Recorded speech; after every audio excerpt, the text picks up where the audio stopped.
700 players. That is not a glitch. That is the actual current player count of Payday 3 on Steam right now in 2026. 3 years ago, this game was supposed to be the Payday 2 killer. It was supposed to take everything we loved, the chaos, the stealth, the masking up, and bring it to the modern era. Now, if you've been following me from the early days back on TikTok, you would know I had tons of excitement for Payday 3. But after a horrendous launch with very little content and an awful progression system, this is what remains. So I decided to re-download Payday 3 in 2026 to answer one simple question.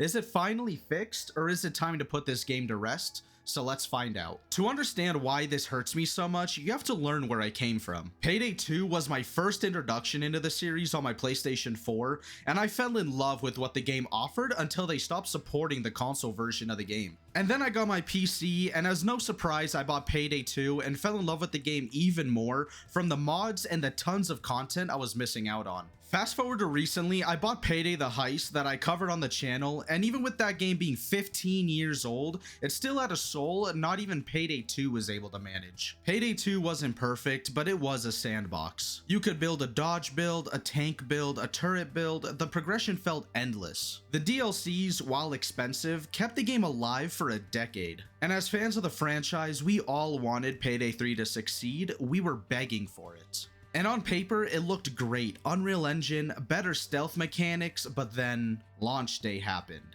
People blame the servers for killing this game, but that's the lazy answer. Servers can just get fixed. But the real reason Payday 3 died is because they straight up watered down all of the fun. Remember the progression system at launch? You didn't level up by playing the heist, you leveled up by completing obscure challenges. You could complete a heist perfectly, stealth the whole thing, and get 0 XP because you didn't slide 50 times while holding a hostage. So this forced the people to play the game wrong. Instead of heisting, people were sitting in bathrooms farming kills just to level up. It fundamentally broke the co-op loop. They eventually patched it, sure, but impressions are everything nowadays and you don't get a second launch day. Unless you're Splitgate or Multiverses. And then there's the always online requirement. In a genre where modding kept the community alive, Starbreeze decided to lock everything down. No offline mode at launch meant that when the servers died, the game died. So for a game that really doesn't need that online-only requirement, it was easily probably the single worst decision made by the developers. So the game crashed. The player count dropped by 90% in 2 months. So Starbreeze panicked and launched Operation Medic Bag.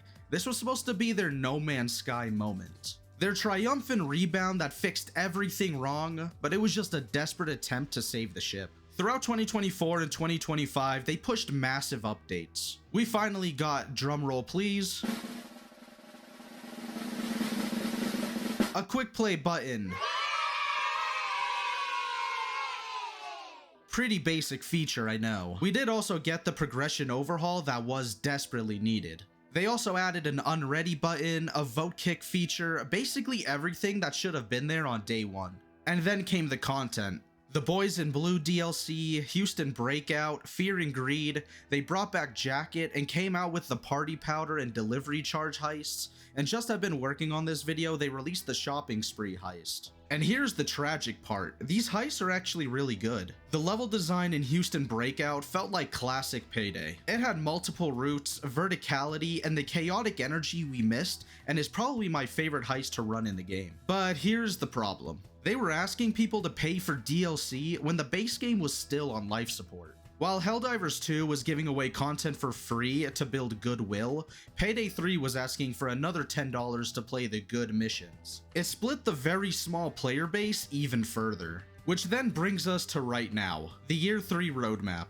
This is the grim future of Payday 3. The Unreal Engine 5 upgrade they whispered about has been quietly shelved or delayed indefinitely. So instead, the roadmap for 2026 is focused on sustainability and additional content, which doesn't leave too much hope. They have been leaning heavily on nostalgia now. Like many dying franchises, they want to bring in old content to nostalgia bait back their player base. They brought legacy heists like Turbid Station, Cook-Off, and of course, First World Bank.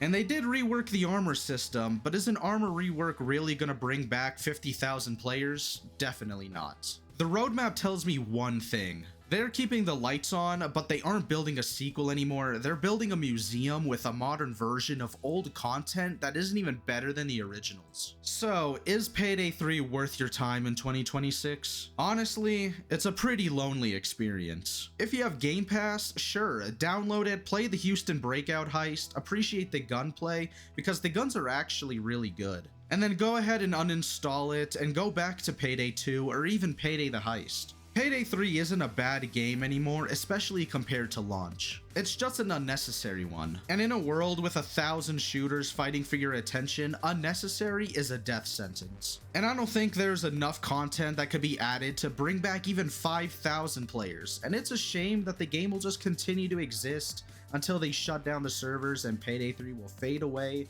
to be forgotten. But if you made it to this point in the video, thank you so much for watching, and leave a like and comment below your thoughts on Payday 3 and if you think there is any hope for it. I would also appreciate it if you hit the subscribe button for more videos in the future and to help me hit 2,500 subscribers. But thank you so much for all the support you guys show on the channel. I do truly appreciate it, but I'll see you guys in the next one.